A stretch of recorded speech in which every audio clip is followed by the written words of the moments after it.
뉴욕시에서 혼자 사는 75세 이상 노인 가운데 87%는 홈케어 비용을 감당할 수 없는 것으로 나타났습니다. 금값이 온스당 2,135달러를 넘어 사상 최고치를 경신했습니다. 비트코인은 4만 1,000달러를 돌파했습니다. 퀸즈 주택가에서 30대 남성이 일가족 4명을 칼로 찔러 살해하는 충격적인 사건이 발생했습니다.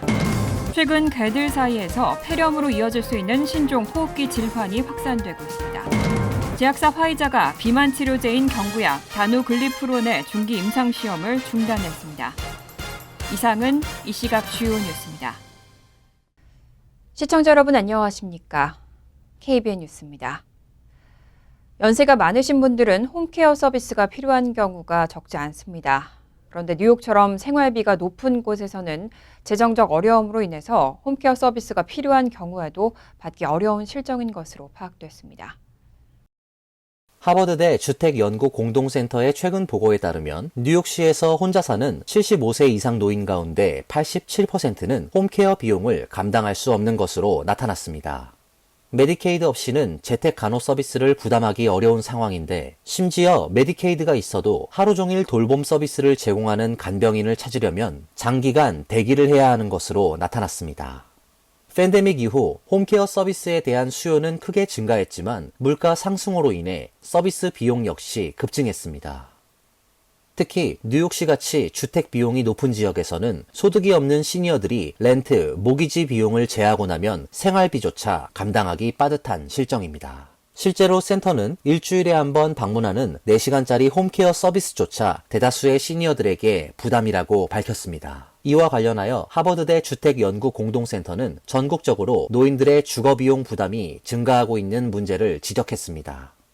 센터에 따르면 2021년 주거비용 문제를 겪은 노인 가구는 약 1,120만 명에 달하는데 이들은 주택비용의 생활비의 30% 이상을 지출한 것으로 나타났습니다.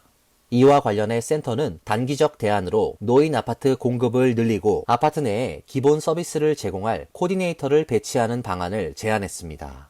이를 통해 노인들의 사회활동을 돕고 의료적 비상 상황에도 대응할 수 있도록 해야 한다는 주장입니다. KBN 뉴스 오동윤입니다. 금값이 온스당 2,135달러를 넘어 사상 최고치를 경신했습니다. 비트코인은 4만 1,000달러를 돌파하는 등 경제 시장에 변화가 일어나고 있습니다. 블룸버그 통신 보도에 따르면 현물 금값은 아시아 거래에서 온스당 2,135.39달러까지 치솟아 2020년 8월의 최고치 2,075.47달러를 넘어섰습니다.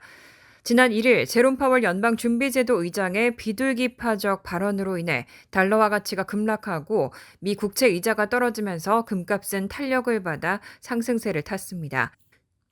금값은 오후 들어 상승폭이 축소됐지만 최근 2달간 약 15% 올랐습니다.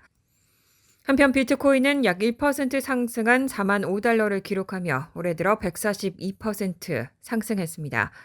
비트코인 가격은 테라폼 랩스가 발행한 테라 USD 스테이블 코인 폭락에 따른 디지털 자산 폭락과 암호화폐 연쇄 붕괴가 일어나면서 4만 달러가 무너진 바 있습니다. 하지만 인플레이션 진정과 연준의 금리 인상 마무리, 내년 금리 인하 가능성에 대한 기대감으로 전 세계적으로 비트코인의 상승 랠리가 촉발됐습니다. 또 블랙락 등 글로벌 자산 운용사들이 미 감독 당국에 신청한 현물 비트코인 상장 지수 펀드의 승인 기대감도 비트코인 가격 상승에 일조했습니다. 또 내년 4월로 예상되는 비트코인 반감기도 투자 심리를 부추기면서 비트코인 가격이 10만 달러를 넘을 것이라는 예측도 나오고 있습니다. 가파른 인플레이션이 지속돼 왔는데요. 드디어 내구재를 중심으로 디플레이션 현상이 나타나고 있습니다. 연준의 통화 긴축 정책과 공급망 문제 해소가 효과를 보이고 있다는 분석입니다. 상무부에 따르면 개인 소비 지출 지수는 10월에 전년 동월 대비 3.0% 상승했습니다. 6월 7.1%로 연중 고점을 찍은 뒤 줄곧 상승폭은 둔화하고 있습니다. 특히 PCE 지수를 구성하는 하위 지수 중 하나인 내구재 지수는 전년 동월 대비 2.2% 하락하며 6월부터 하락세를 보이고 있습니다. 월스트리트저널은 중고차와 가전제품, PC 등 비교적 가격이 비싼 내구재가 전체 물가 상승세 둔화를 이끌고 있다고 평가했습니다. 경제학자들은 미국이 일부 제품에서 팬데믹 이전의 디플레이션 시대로 돌아갔다고 평가하고 있습니다. 미국의 내구재 가격은 세계화와 생산성 향상으로 1995년부터 2020년까지 연평균 1.9% 하락했습니다. 월가는 연준의 통화 긴축 정책이 실물 경제에 영향을 미치기 시작했고 공급망 문제 해소도 내구재 물가 하락에 기여했다고 분석하고 있습니다. 백악관 경제자문위원회는 수요 약화와 공급망 개선이 2022년 이후 인플레이션 하락의 약 80%를 차지한다고 추정했습니다. 월마트의 더그 맥밀런 CEO는 앞으로 몇 달 내에 미국이 디플레이션에 빠질 수 있다며 고객들은 상품 가격이 더 낮아지기를 원한다고 말했습니다. 하원이 경력 위조 등의 의혹을 받는 공화당 조지 산토스 뉴욕 의원을 제명했습니다. 지난 1일 하원은 본회의 투표에서 산토스 의원에 대한 제명안을 찬성 311표, 반대 114표로 가결했습니다. 의원 제명에는 찬성표 3분의 2가 필요합니다. 공화당 지도부는 산토스 의원이 제명되면 과반수 의석에 턱없이 모자란다며 반대했지만 결국 공화당 의원 105명이 찬성하면서 제명안은 통과됐습니다. 산토스 의원은 표결 도중 본회의장을 떠났습니다. 산토스 의원은 1988년생으로 지난해 11월 중간선거에서 뉴욕주 제3선거구 하원 의원으로 당선된 초선 의원입니다. 그는 성소수자라는 사실을 밝히고 처음으로 당선된 공화당 의원으로 주목받았습니다. 하지만 이후 곧 대학 학위와 경력 등을 위조했다는 의혹이 제기됐습니다. 산토스 의원은 선거 당시 뉴욕 바루크대를 졸업하고 시티그룹과 골드만삭스에서 근무했다고 소개했지만 뉴욕타임즈는 이런 이력이 모두 허위라고 보도했습니다. 또 선거 자금의 사적 유용과 인턴 직원 성희롱 의혹 등으로 법적 문제에 휘말렸습니다. 이후 민주당은 산토스 의원의 제명을 시도했지만 번번이 무산됐고 세 번째 시도 끝에 제명안 가결에 성공한 겁니다. 2주 전 발표된 하원 윤리위원회 보고서에서 산토스의 반복적인 법 위반에 대한 상당한 증거가 있다고 지적된 점이 결정적이었다는 분석입니다. 이번 제명안 가결은 하원에서 역대 6번째로 발생한 의원 제명 사례입니다. 이로 인해 현재 하원의 전체 의원 수는 434명입니다. 퀸즈 주택가에서 30대 남성이 일가족 4명을 칼로 찔러 살해하는 비극적인 사건이 발생했습니다. 용의자는 출동한 경찰에게 칼을 휘두르다가 사살됐습니다. 뉴욕시경에 따르면 어제 오전 5시 10분께 퀸즈 파 라커웨이에 위치한 한 주택에서 10대 소녀로부터 사촌이 우리 가족을 칼로 찌르고 있다는 다급한 신고가 접수됐습니다. 출동한 경찰은 해당 주택에서 11세 소녀, 12세 소년, 30대 남성과 44세 여성 등 4명이 칼에 찔려 숨져 있는 것을 발견했습니다. 61세 여성은 중태에 빠져 병원에 긴급 후송됐습니다. 살인 용의자는 브롱스에 거주하는 38세 남성 코트니 고든으로 밝혀졌습니다. 사건 현장에 도착한 경찰은 고든이 짐을 들고 걸어 나오는 것을 보고 멈춰 세웠지만 경찰과 마주친 용의자는 칼을 휘둘렀고 결국 경찰에 발포한 총에 사살됐습니다. 이 과정에서 경찰 2명이 칼에 찔려 병원으로 옮겨졌지만 생명에는 지장이 없는 것으로 알려졌습니다. 경찰에 따르면 범인은 집을 떠나면서 거실의 소파에 불을 지른 것으로 보입니다. 숨진 4명 가운데 3명의 시신은 침실에서 발견됐고 11세 소녀의 시신은 집 앞에서 발견됐습니다. 경찰은 이번 사건의 범행 동기에 대해 조사 중입니다. 경찰은 용의자가 과거 가정폭력 교살 혐의로 체포된 전과가 있다고 밝혔습니다. 뉴욕시에서 우버이츠, 도어대시 등 배달업체 노동자들에 대한 최저임금 지급 문제가 법적으로 해결됐습니다. 뉴욕주 항소법원이 노동자들의 손을 들어줬습니다. 지난 1일 주 항소법원은 배달 플랫폼 업체들이 배달 노동자 최저임금 설정이 부당하다며 뉴욕시를 상대로 제기한 항소를 기각했습니다. 이로 인해 배달업체들은 노동자들에게 시간당 최저임금 17달러 96센트를 지급해야 합니다. 2025년 4월에는 이 최저임금이 시간당 19달러 96센트로 인상될 예정입니다. 배달업체들은 노동자들이 앱에 로그인한 시간을 기준으로 급여를 지급할지 등의 기준을 결정할 수 있습니다. 이번 판결은 그동안 배달 플랫폼 업체에 등록된 근로자들을 특정 기업의 직원이 아닌 독립계약자로 취급하는 기존 관행에 변화를 가져왔습니다. 이들 근로자는 지금까지 최저임금이 적용되지 않았고 배달비와 고객 팁을 기반으로 플랫폼 업체와 수입을 나눴습니다. 이에 저임금 노동에 시달린다는 지적이 이어져 왔습니다. 하지만 배달 플랫폼 업체들은 최저임금 적용으로 인한 비용 부담 증가를 우려하면서 이로 인해 배달 직원의 수를 줄일 수밖에 없고 소비자들의 부담도 증가할 것이라고 반발하고 있습니다. 소비자들 역시 배달비 상승으로 인해 팁을 줄일 수밖에 없기 때문에 배달 직원들에게도 부정적 영향을 미칠 수 있다는 주장입니다. 최근 견종들 사이에 폐렴으로 이어질 수 있는 신종 호흡기 질환이 확산되고 있습니다.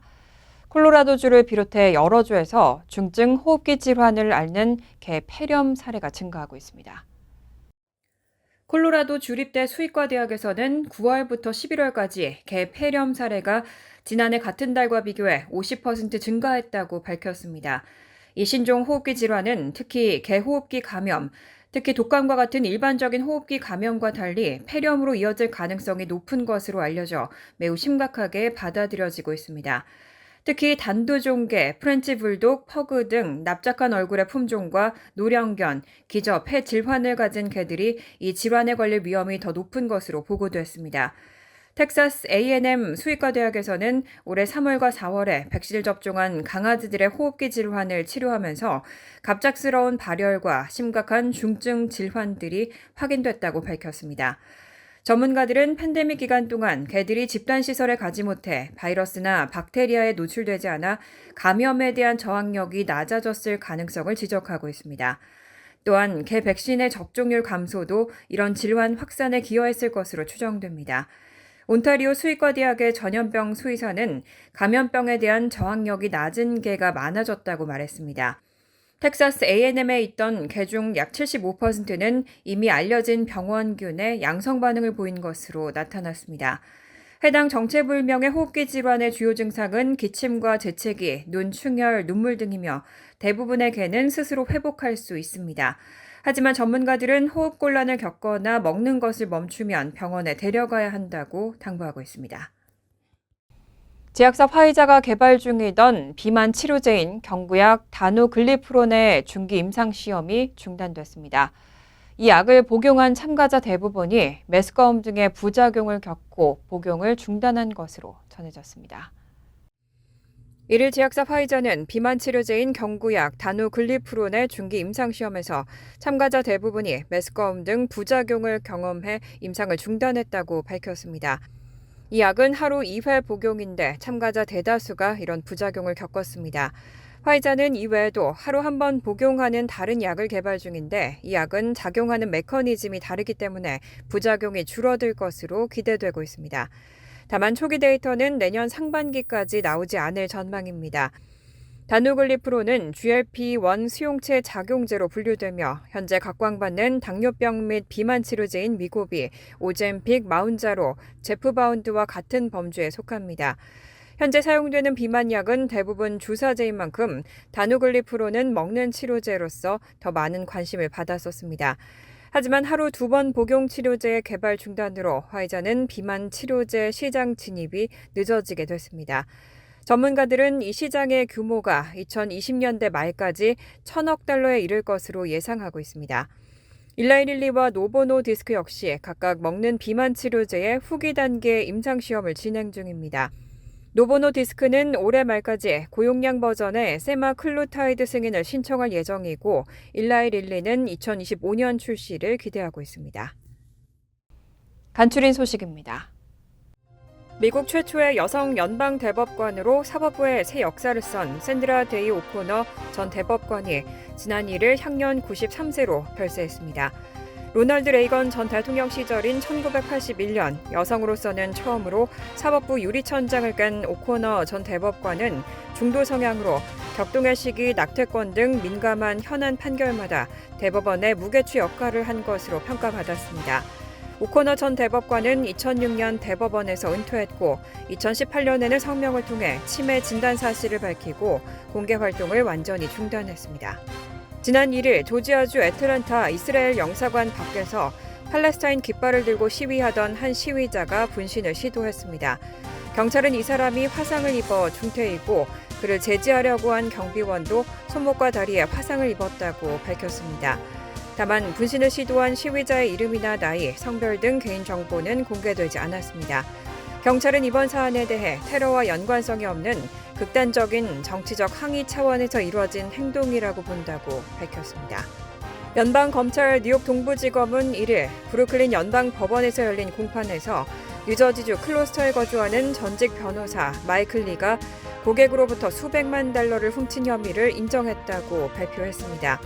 그는 퀸즈 머레일에 위치한 본인의 사무실 등에서 부동산 거래를 하며 고객으로부터 수백만 달러를 횡령한 혐의를 받았습니다.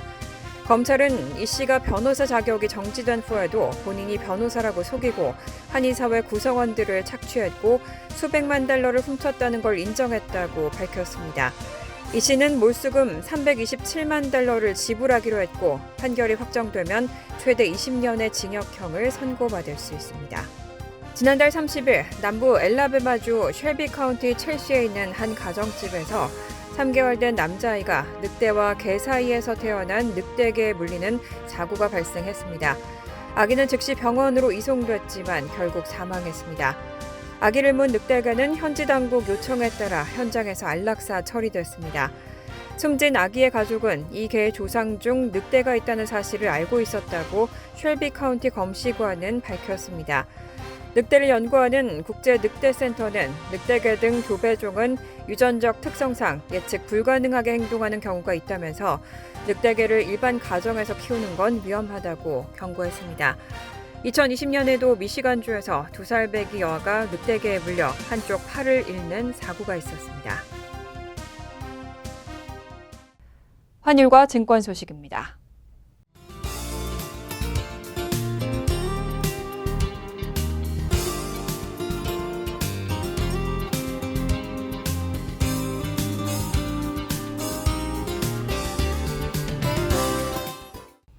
이어서 날씨입니다. 화요일은 화창하지만 점차 구름이 많아지겠습니다. 낮 최고 기온은 44도, 섭씨 7도, 밤 최저 기온은 35도, 섭씨 2도로 예상됩니다. 수요일은 부분적으로 화창하겠습니다. 목요일도 대체로 화창하겠습니다. 이상으로 KBN 뉴스를 마칩니다. KBN과 함께 즐거운 저녁 되시기 바랍니다.